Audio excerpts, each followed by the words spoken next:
I was not expecting this when I first saw the news that Ohsnap would be getting into the gaming peripheral business with the launch of the MCON, known for their magnetic phone accessories like their flagship product, the Snap Grip. A gaming controller was a pretty huge leap to an unknown territory for this company. I've had a couple generations of their pop socket alternative offering, and while they weren't perfect by any means, they sure did have a unique user experience. I've been on the lookout for a pop and play gaming controller to run a quick session of Tetris for my phone here and there. Could Snap be the revolutionizing touch the mobile handheld gaming controller market needed?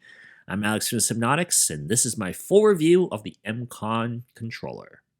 The MCON isn't overly complex in terms of how it works. A smartphone magnetically snaps onto the MCON's magnetic surface exactly like it does with all of the other Ohsnap products in their lineup. It's a sturdy connection that I'd say I'm rather confident will stay on the controller. It does wobble left and right by design, but it holds still nonetheless. When you slide the connected phone up into the viewing position, it is a bit top heavy, but the viewing angle is pretty good. And it is especially heavy depending on the phone type and the case that you have. So if you have a bigger phone, of course, it's going to be heavier.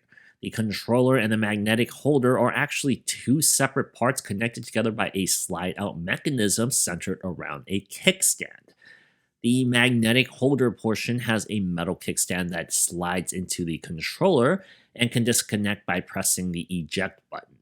When fully disconnected from the controller, the kickstand props up the smartphone so that it sits at a viewing angle for either consuming videos or playing games that Ohsnap has labeled this mode Kickback Mode.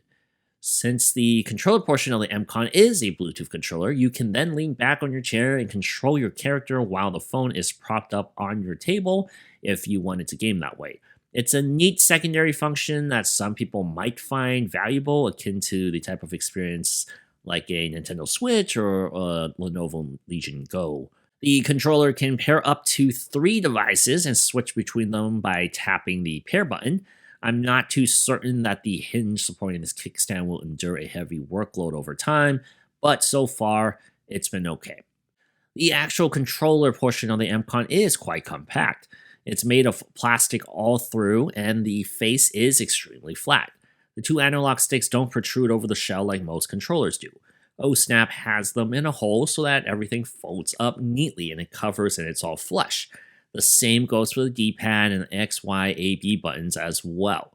Ohsnap source GameSir's MagRest joysticks that are marketed to be ultra accurate, low power consumption, anti-tick drift, full size, and better than Hall effect. That's a hefty claim, but I haven't had any real complaints about the performance of the joysticks so far. They're a bit small without being too tiny, but they do feel good to use.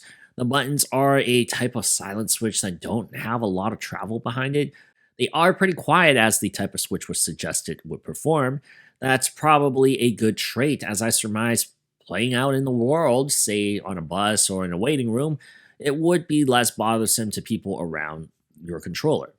The MCON does not feel like a premium hardware at all, though. In fact, at times I did feel like I was holding a toy because of just how lightweight it is. This does make sense in the big scheme of things, as when the phone is mounted, the bulk of the weight lies with the device that runs the game, so that the controller needs to be lighter or else it's an added mass. Just a quick summary of the rest of the controller's buttons. The shoulder analog triggers are functional and don't take up much space. The L and R triggers are especially thin.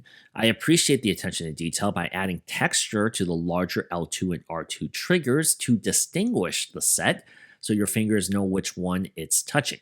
That's beneficial when you're working with such thin margins of input. Ohsnap has included a handful of buttons to help control your smartphone, like a home return button, a couple of menu and settings buttons, and also a record button. Out of habit, I do reach for the touchscreen to handle these operations, but they are still nice to have on a controller for shortcuts. Now, in terms of comfortability, the MCON is nearly unusable playing for long sessions as a flat controller with the phone mounted on it. Because the phone is so heavy sitting on the magnet like this, and the gamepad portion is tucked on a level underneath the screen, it does get uncomfortable fast. If you just hold it for a minute, it doesn't feel too bad. In fact, I surprisingly found it comfortable to hold with my hand size. The problem comes because the wear and the strain kicks in around 5 minutes of continuously holding it in this manner. It's a noticeable weight that just feels uncomfortable to hold it for that long time. Fortunately, this is not how anyone should be playing the MCON because Ohsnap knows this and has implemented deployable grips that flip out from within the controller. They're a little stiff to plop out, but once they're deployed, it's night and day. The grips make the MCON absolutely 100% better to hold. I can't overstress how much these grips reduce the hand strain and completely eliminate the phone weight issue I keep talking about. Having the ability to support the top heavy mount by wrapping the forefinger, the pinky finger, and even your middle finger, if you hold it like that, around these grips makes the experience so much better. In fact, I found myself missing this support when I went back to holding a traditional controller. Without a doubt in my mind, the deployable grips are the best part of the MCON, and it is even close for me. The second best part of the MCON is that it folds up neatly into a compact form factor and can be stored in a pant pocket.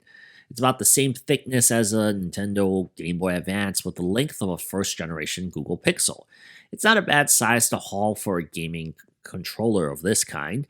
Extending phone controllers are usually wider and less pocketable, like the Razer Kishi V2 Pro that I reviewed, so I do see the potential appeal for travelers using the Ohsnap product. While I haven't done any air travel of the MCON during my evaluation period, if I'm going on a short business trip where I don't normally bother to bring a dedicated handheld console like the Steam Deck, I'd probably rely on the MCON with my smartphone to handle short bursts of boredom at a hotel or like an airport lobby. Additional functions that may or may not be beneficial to someone is the inclusion of a built-in gyro. While the phone already does have one for motion-based input, having it built into the controller is useful for use in the kickback mode when the phone is sitting on a table. You're still going to be able to use motion to control aim or angles in your game. As long as your phone or case has a magnetic back like MagSafe or PixelSnap, the MCON will work with it. There's also adapters that can be used to mount the magnets, but I can't think of a modern phone that the MCON won't be sufficient to use with. I'm personally still searching for an unobtrusive magnetic controller that can just stay mounted on the phone without adding significant bulk to it, just to get a quick Tetris session in throughout breaks in my day. This, unfortunately, isn't that type of controller for that particular use case, as it is too large to stay mounted on the phone forever for daily use. However, I do think this is absolutely a viable alternative form factor to, say, a Razer Kishi or a Backbone controller. For a company like Ohsnap to join the fray of mobile game controllers and actually succeed in creating something not only good, but different from what we've seen in the market is huge. It's a huge step forward for the health of this market. I love seeing so many new portable efforts being introduced and actually being produced for consumers to purchase. This is all around a great opportunity, and it's great news for mobile gamers and emulation fans. Once again, I'm Alex from the Sypnotix. Let me know what you think of this form factor of a controller. Would you house something like this in your bag, your pocket, and pull out in the bus or the airplane to play with? Let me know what your favorite type of controller is, and I'll see you guys in next time.